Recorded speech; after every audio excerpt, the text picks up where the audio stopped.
Okay, next series, we're still working on the groin. I'm going to do everything. We're going to do another series in laying on our back. Now we're also working on gently using the adductor muscles now, just a little bit, and also continuing to facilitate the glute muscles around the hip. So still emphasis on using glute muscles, but some gentle concentric use of the adductor groin muscles. So now I'm going to start with, my first movement is going to be bridge with an adductor squeeze. So ball, towel roll, something to squeeze. Starting my timer, we'll go gently squeezing the ball. There goes my timer. I'm gently squeezing. I've got a little bit of a posterior tilt, so my butt is under a little bit so that I don't arch when I lift. And I'm just lifting with that static, gentle squeeze on the adductors.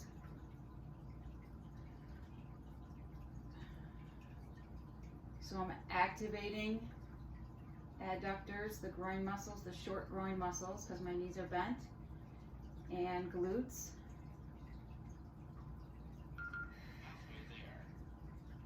The next one, I'm going to switch this out.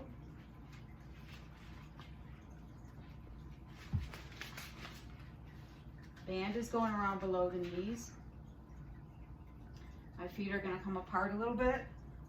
10 seconds. And wait till it gets to the top in a minute. Now I'm going to, same thing, tight stomach, posterior tilt. I'm going to bridge up. And now I'm going to gently pulse the knees apart. So I'm activating hip extension and hip abduction. And gently lengthening the groin muscles as I'm doing this. I should feel like my butt doesn't move as I'm doing the pulse aparts. So I shouldn't be this. No movement there. Butt stays in the static position as I'm gently pulling apart. Okay, next one. I'm going to come up and get my feet on my roller. I'm going to do hands flat. I find that this hands flat, gentle push into the floor helps me just engage my stomach a little bit and keeps my trunk stable. Top of the minute, I'm going to push my feet into the roller, squeeze my butt, lift up just a little bit. So I want to make sure I have a little bit of a butt squeeze and a posterior tilt so I don't, again, arch my back too much. Object is to contract the hamstrings, which is going to facilitate some of the adductor muscles because part of the groin muscles do extend. They attach very close to that hamstring insertion. Halfway there. Okay, switching it up. Now I'm going to turn on my side. So now my next movement is going to be a modified side plank with a leg lift. So position wise, I need to make sure I have a straight line from pubic bone to belly button to sternum to chin. So this is a straight line. Here's my start. I'm here. Everything should stay static. So now I'm using both side abduction, strengthening the hip abductors while trying to actually inhibit the hip flexors and adductors. I'm going to get to my 30-second mark.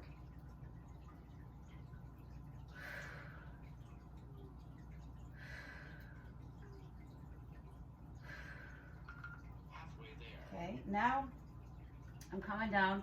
This is the hardest one. I'm going to bring one leg up. Now we're going to get into direct contraction of the adductors on the bottom leg. So I'm going to try to bring that leg up.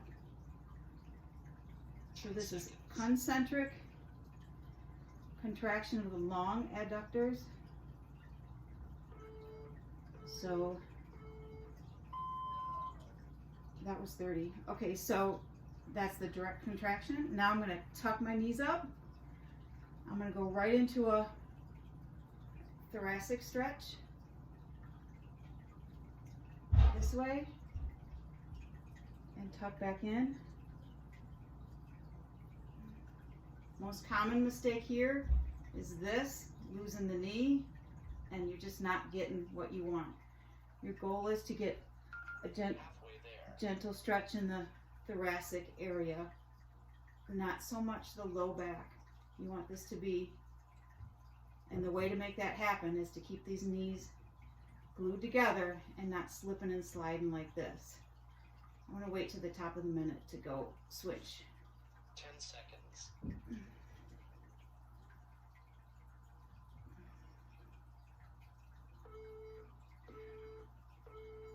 Okay, switching.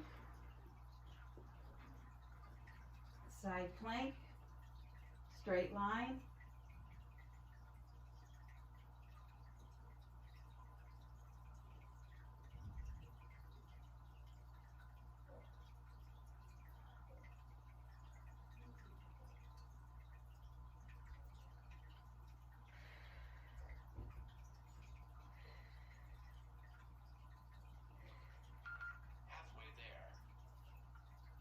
Coming down, suspend one, lift the other.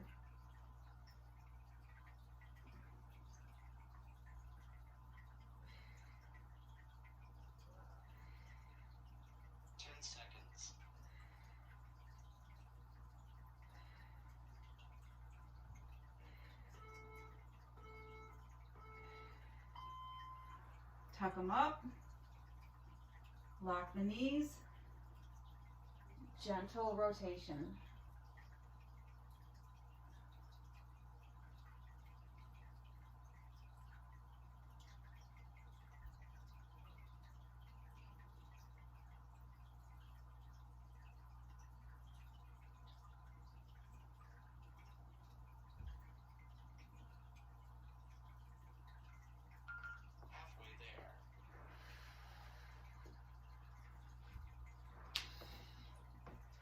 Now keep in mind, any of these one movements could be broken down and spent a lot of time teaching each and every movement in a lot of detail. I'm creating these series for specific patients that are recovering from specific things. So this client has a groin strain, so these two series I just did were specific for that. So